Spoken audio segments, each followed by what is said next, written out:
8월 8일 토요일 매일 성경을 보겠습니다. 매일 성경 본문은 이사야 22장 1절부터 14절입니다. 환상의 골짜기에 관한 경고라.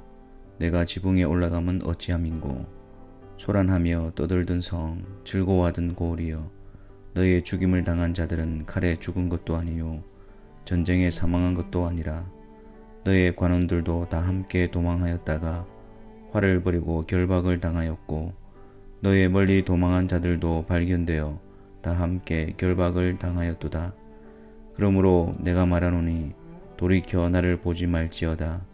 나는 슬피 통곡하겠노라. 내 딸 백성이 패망하였으므로 말미암아 나를 위로하려고 힘쓰지 말지니라. 환상의 골짜기에 주 만군의 여호와께로부터 이르는 소란과 발핌과 혼란의 날이여, 성벽의 무너뜨림과 산악에 사무쳐 부르짖는 소리로다. 엘람 사람은 화살통을 메었고 병거탄 자와 마병이 함께하였고, 기르 사람은 방패를 드러냈으니 병거는 내 아름다운 골짜기에 가득하였고 마병은 성문에 정렬되었도다. 그가 유다에게 덮였던 것을 벗김에 그날에야 내가 숲을 곳간의 병기를 바라보았고, 너희가 다윗 성에 무너진 곳이 많은 것도 보며 너희가 아레못의 물도 모으며 또 예루살렘의 가옥을 개수하며 그 가옥을 헐어 성벽을 견고하게도 하며, 너희가 또 옛 못의 물을 위하여 두 성벽 사이에 저수지를 만들었느니라.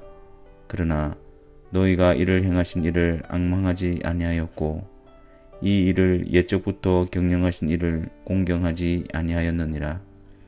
그날에 주 만군의 여호와께서 명령하사 통곡하며 애곡하며 머리털을 뜯으며 굵은 배를 띠라 하셨거늘, 너희가 기뻐하며 즐거워하여 소를 죽이고 양을 잡아 고기를 먹고 포도주를 마시면서 내일 죽으리니 먹고 마시자 하는도다. 만군의 여호와께서 친히 내 귀에 들려 이르시되, 진실로 이 죄악은 너희가 죽기까지 용서하지 못하리라 하셨느니라. 주 만군의 여호와의 말씀이니라. 아멘. 13장과 23장까지의 내용은 유다와 유다 주변에 있는 10개 나라에 대한 연속된 심판을 기록하고 있습니다. 오늘 본문에서는 주변 국가에 대한 심판 예언을 잠시 중단하고 유다에 관한 심판을 기록하고 있습니다. 주변 국가에 대한 심판 기사 속에 유다의 심판을 언급함으로써 그들 역시도 회개치 않고 돌이키지 않을 때 하나님의 심판을 받게 된다는 사실을 말해줍니다. 유다는 이방 나라들만 심판을 받을 것이고 자기들은 택한 하나님의 백성이기 때문에 심판받지 않고 오히려 그 위협 속에서 구원을 받을 것이라는 생각을 가지고 있었습니다. 그리스도의 구속과 용서는 우리가 죄를 지어도 하나님께서 무조건 용서하시고 덮어주신다는 의미가 아닙니다. 하나님의 사랑은 무한하시기에 우리의 죄악에 대해서 관대하시다는 의미가 절대 아닙니다. 죄는 항상 하나님이 미워하시고 하나님의 진노를 일으키는 것입니다. 그리스도를 믿는다고 해서 예외가 되는 것은 아닙니다. 하나님께서는 공의로우신 분이시기에 죄에 대해서 반드시 심판하십니다. 하지만 그리스도 안에 있는 자들에게서의 죄에 대한 진노하심은 다른 의미를 가집니다. 이미 그리스도께서 죄에 대한 모든 근거를 십자가로 소멸하셨기에 더 이상 죄로 인해서 하나님의 영원한 심판을 받지 않습니다. 그렇다고 해서 죄를 지어도 된다는 의미는 아닙니다. 그리스도 안에서 거룩하신 하나님 아버지는 자녀들의 거룩함을 위해서 더욱 성실과 열심으로 그들을 간섭하십니다. 성령과 말씀으로 그들을 거룩한 하나님의 백성으로 세워가십니다. 아버지로서의 진노이며 아버지로서의 징벌이며 아버지로서의 채찍입니다. 반대로 그리스도 안에서 죄를 짓는 것은 아버지로부터 관계가 끊어짐을 말하는 것이 아니라 아버지의 마음을 아프게 하는 것이며 아버지께 불순종하는 것이며 아버지를 미워하는 행위입니다. 아버지의 진노를 일으키는 것입니다. 아버지께서 미워하시는 행위를 우리가 아무렇지도 않게 행하고 있다면, 그래도 나를 사랑하시니까 라고 생각하면서 계속 아버지께서 미워하시는 죄를 짓고 있다면 그것처럼 아버지를 경밀히 여기는 행위가 있을까요?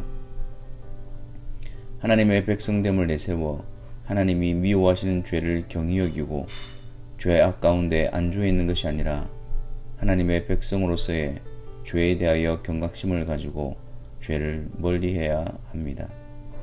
단지 징계가 무서워서가 아니라 아버지의 은혜와 사랑 안에서 아버지의 거룩하신 성품을 닮아가기 위해서 이러한 수고와 노력은 자녀된 자로서의 정당한 의무와 책임입니다. 유다 백성은 하나님의 심판에 대한 경고를 듣고 돌이키며 회개하며 하나님께로 돌아와야 했습니다. 하지만 그들은 하나님 앞에서 헛된 수고를 하는 자들이었습니다. 성벽을 보수하고 견고하게 합니다. 두 성벽 사이에 저수지를 만들어 적의 침입에 대비합니다. 전혀 여호와 하나님을 의지하지 않습니다. 너희가 이를 행하신 일을 앙망하지 아니하였고 이 일을 예적부터 경영하신 일을 공경하지 아니하였느니라. 이 모든 것을 작정하시고 경영하시는 분은 하나님이십니다. 그들은 여호와 하나님을 앙망하지도 않고 공경하지도 않습니다. 하나님을 의지하지도 않고 하나님을 경외하지도 않은 그들의 마음이 그들로 하여금 하나님 없이 자신의 힘으로 행하려는 오래된 불순종의 습관을 만들어 내었습니다. 우리는 어디에 익숙해지고 있습니까? 하나님을 앙망하고 하나님을 경외하며 하나님의 뜻에 합당한 자로 돌이키는 일입니까? 아니면 하나님을 의지하지 않고 하나님의 뜻에 상관없이 자신의 힘으로 하나님의 뜻에 대적하는 일에 계속해서 익숙해져 있습니까? 하나님께서 유다 백성들에게 요구하시는 것은 회개입니다. 통곡하며 애곡하며 머리털을 뜯으며 굵은 배를 띠라 라고 하셨지만 그들은 기뻐하며 즐거워하며 소를 죽이고 양을 잡아 고기를 먹고 포도주를 마시면서 내일 죽으리니 먹고 마시자 하는도다. 지금은 하나님을 깊이 생각하며 그분을 의지하며 자신을 돌아보아야 할 때입니다. 그럼에도 그들은 잠시 아수르 군대가 철수하는 것으로 인해서 마치 승리한 것처럼 어리석게 웃고 즐기고 있었습니다. 오히려 하나님의 심판을 불신하며 비웃으며 내일 죽으리니 먹고 마시자라고 하면서 조롱하기까지 했습니다. 그들이 있어야 할 곳은 지붕이 아니라 골방입니다. 지붕에서 한가하게 먹고 마시며 잔치를 벌이는 것이 아니라 하나님 앞에서 자신을 겸비하며 회개하며 돌이키는 것입니다. 하나님을 바르게 한다면 이사야를 통해 선포된 하나님의 심판 앞에서 그들은 회개해야 했을 것입니다. 하지만 그들은 하나님을 오해했습니다. 자신의 상황에 맞게 하나님을 왜곡시켰습니다. 자신들은 하나님의 뜻에 벗어나 있어도 하나님으로 인해서 안전할 것이라 여겼던 것입니다.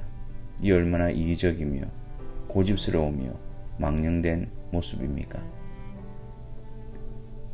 진실로 이 죄악은 너희가 죽기까지 용서하지 못하리라. 그들의 모습은 죽기까지 용서받지 못할 죄악 가운데 있는 자들입니다. 그리스도 안에 있다라는 것은 끝까지 죄악된 길에 있는 것이 아니라 은혜로운 아버지의 뜻에 따라 그리스도의 영원한 구속 가운데 거룩하신 성령으로 우리를 회개의 자리로 이끌어가며 죄에 대해 탄식하고 애통히 여기게 하며 하나님 아버지 앞에서 가슴을 찢으며 죄에서 돌이켜 그분의 뜻에 순종하는 자리로 나아가게 합니다. 이것이 그리스도 안에 있는 하나님의 뜻이며 성령의 역사이며 열매입니다. 그리스도 안에 있다고 하면서 우리 안에는 어떤 역사와 열매가 드러나고 있는지요? 하나님 아버지에 대한 심각한 오해와 왜곡으로 계속 죄악된 자리에 머물러 있는 것은 아닌지요. 하나님 아버지 앞에서 그분의 뜻에 합당하게 변화되고 돌이키는 복된 은혜가 우리 가운데 충만하기를 바랍니다. 기도하겠습니다. 주님, 죽기까지 용서받지 못할 고집스러운 죄인들을 성령을 통하여 돌이키게 하여 주시고 하나님 앞에서 회개하며 주님의 뜻을 따라갈 수 있는 은혜를 주신 것을 감사합니다. 이 자리에서 멀어지지 않게 하여 주옵시고 더욱더 성령을 의지하여 하나님이 기뻐하시는 죄로부터 돌이키고 하나님의 뜻에 순종하는 거룩한 걸음을 걸어가는 사랑하는 성도들의 삶이 되게 하여 주옵소서. 예수 그리스도의 이름으로 기도합니다. 아멘.